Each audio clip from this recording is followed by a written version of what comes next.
മോഹൻലാലിനെതിരെ അപകീർത്തിപരമായ പരാമർശം നടത്തിയ യൂട്യൂബറെ പോലീസ് കസ്റ്റഡിയിലെടുത്തു. ചെകുത്താൻ എന്ന പേരിൽ അറിയപ്പെടുന്ന പത്തനംതിട്ട തിരുവല്ല മഞ്ഞാടി സ്വദേശി അജു അലക്സാണ് പിടിയിലായത്. അമ്മ സംഘടനയുടെ ജനറൽ സെക്രട്ടറിയും നടനുമായ സിദ്ദിഖിന്റെ പരാതിയിലാണ് തിരുവല്ല പോലീസ് ഇയാളെ കസ്റ്റഡിയിലെടുത്തത്. കേസെടുത്ത ശേഷം ഇയാൾ ഒളിവിലായിരുന്നു എന്നും പോലീസ് പറയുന്നുണ്ട്. ഇന്ത്യൻ ടെറിട്ടോറിയൽ ആർമിയിൽ ലഫ്റ്റനന്റ് കേണൽ പദവി വഹിക്കുന്ന മോഹൻലാൽ പട്ടാള യൂണിഫോമിൽ വയനാട് ഉരുൾപൊട്ടൽ ദുരന്തമുണ്ടായ സ്ഥലം സന്ദർശിച്ചതിനെതിരെയാണ് ചെകുത്താൻ എന്ന യൂട്യൂബ് ചാനലിലൂടെ അജു അലക്സ് മോശപ്പെട്ട പരാമർശം നടത്തിയത്. കേസ് രജിസ്റ്റർ ചെയ്തത് വാർത്തയായതിനു പിന്നാലെ ഇയാൾ മറ്റൊരു വീഡിയോയുമായി വീണ്ടും രംഗത്ത് വന്നിരുന്നു. നിങ്ങൾ അന്വേഷിക്കേണ്ടത് ഇവിടെ നടക്കുന്നതും നടക്കാനിരിക്കുന്നതുമായ ദുരന്തങ്ങളെക്കുറിച്ചാണ്. അത് വരുത്തിവെക്കുന്ന അധികാരികളെയും അധികാര ദുർവിനിയോഗം നടത്തുന്ന മഹാനടനെയും കുറിച്ചാണ്. അല്ലാതെ ആരോ ഒരാൾ യൂട്യൂബിൽ വീഡിയോ ഇട്ടാൽ അയാൾ എവിടെ പോയി എന്നല്ല. ഇതാണ് ഒളിവിലായിരിക്കെ വ്യാഴാഴ്ച രാത്രി ചെകുത്താൻ വീഡിയോയിൽ വന്ന് പറഞ്ഞത്. മോഹൻലാൽ മാസ് BGMോട് കൂടി പട്ടാള വേഷമിട്ട് ദുരന്തമുഖത്ത് നടക്കുമ്പോൾ കൈയടിക്കുന്ന വിവരമില്ലാത്തവരാണ് ജനങ്ങളെന്നും ആ വീഡിയോയിൽ പറയുന്നുണ്ട്. ഈ വീഡിയോ ഇറങ്ങി മണിക്കൂറുകൾക്കകം പോലീസ് അജുവിനെ കസ്റ്റഡിയിലെടുക്കുകയായിരുന്നു. ഭാരതീയ ന്യായ സംഹിത 192, 296B, KP ആക്ട് 2011, 120 എന്നീ വകുപ്പുകൾ പ്രകാരമാണ് അജു അലക്സിനെതിരെ കേസെടുത്തത്. മോഹൻലാലിൻ്റെ ആരാധകരിൽ വിദ്വേഷം ഉണ്ടാക്കുന്ന രീതിയിലാണ് അജു അലക്സിൻ്റെ പരാമർശമെന്ന് തിരുവല്ല പോലീസ് രജിസ്റ്റർ ചെയ്ത FIRൽ പറയുന്നുണ്ട്. മോഹൻലാലിനെ മാത്രമല്ല, അമ്മ സംഘടനയിലെ ഏതെങ്കിലും ഒരു അംഗത്തെ വ്യക്തിപരമായി അധിക്ഷേപിക്കുന്ന സാഹചര്യം ഉണ്ടായാൽ അത് ചോദ്യം ചെയ്യേണ്ട ബാധ്യത തനിക്കുണ്ടെന്ന് നടൻ സിദ്ദിഖ് പറയുന്നു.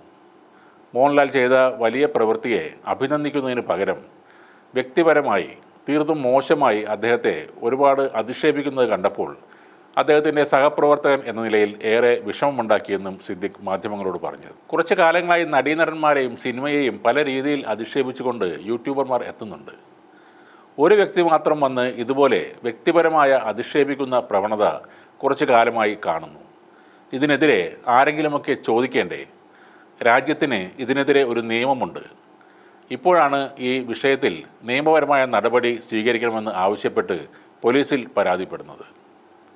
അതിൽ ഒരാളെ ഇന്നലെ അറസ്റ്റ് ചെയ്തു, മറ്റൊരാളെ പോലീസ് സ്റ്റേഷനിൽ വിളിച്ചു വരുത്തി.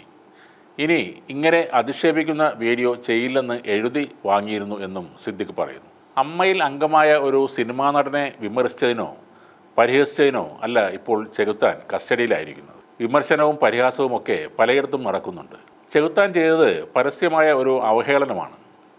മോഹൻലാൽ എന്ന നടനെ മാത്രമല്ല, ഇന്ത്യൻ ടെറിട്ടോറിയൽ ആർമിയിൽ ലഫ്റ്റനന്റ് കേണൽ പദവി വഹിക്കുന്ന ഒരു വ്യക്തിയെ കൂടെയാണ് ഇയാൾ അവഹേളിച്ചത്. ഒരു സമൂഹ മാധ്യമത്തിലൂടെ പരസ്യമായി വിളിച്ചു പറയാൻ പാടില്ലാത്ത ഭാഷയാണ് ഇയാൾ ഉപയോഗിച്ചത്. അത് FIRൽ വ്യക്തമായി പറയുന്നുമുണ്ട്. ഇന്ത്യൻ ടെറിട്ടോറിയൽ ആർമിയിൽ ലഫ്റ്റനന്റ് കേണൽ പദവി വഹിക്കുന്ന മോഹൻലാൽ പട്ടാള യൂണിഫോമിൽ വയനാട് ഉരുൾപൊട്ടൽ ദുരന്തമുണ്ടായ സ്ഥലം സന്ദർശിച്ചതിൽ അജു അലക്സ് എന്ന ചെകുത്താൻ എന്തിനാണ് ഇത്രയും രോഷം കൊള്ളുന്നത്? അദ്ദേഹം ഫാൻസി ഡ്രസ് പരേഡല്ല അവിടെ നടത്തിയത്. അദ്ദേഹത്തിന് സൈന്യം അനുവദിച്ചു കൊടുത്ത മോഹൻലാൽ എന്ന് എഴുതിയ യൂണിഫോമിലാണ് അദ്ദേഹം അവിടെ എത്തിയത്. ആ ദുരന്തമുഖത്തേക്ക് സാധാരണക്കാർക്കോ മറ്റ് സിനിമാ നടന്മാർക്കോ എത്തിച്ചേരാൻ വിലക്കുകൾ ഉള്ളപ്പോഴാണ് അവിടുത്തെ ആളുകൾക്ക് ഒരു സ്വാന്തനമായി വലിയൊരു ആശ്വാസമായി മോഹൻലാൽ അവിടേക്ക് എത്തിയത്. തൻ്റെ വ്യക്തിപരമായ സംഭാവന കൂടാതെ വിശ്വശാന്തി ഫൗണ്ടേഷൻ്റെ പേരിലും മോഹൻലാൽ അവിടെ സഹായങ്ങൾ ചെയ്തിട്ടുണ്ട്. അത് അദ്ദേഹം ചെയ്ത ഒരു പുണ്യപ്രവൃത്തിയാണ്. ഒരു സിനിമയിലെ അഭിനയം മോശമായതിനെ അദ്ദേഹത്തെ വിമർശിക്കുന്ന അതേ ലാഘവത്തോടെ ഇത്തരം പരാമർശങ്ങൾ നടത്തിയത് വലിയൊരു തെറ്റ് തന്നെയാണ്. എങ്കിലും ഈ പരിഹാസവും കേസുകളൊന്നും ഇല്ലാതെ തന്നെ പോകുമായിരുന്നു. ആരും അത് അത്ര വിലക്കെടുക്കില്ലായിരുന്നു. പക്ഷേ ചെകുത്താൻ ഉപയോഗിച്ച വാക്കുകൾ അങ്ങേയറ്റം മോശമായിരുന്നു.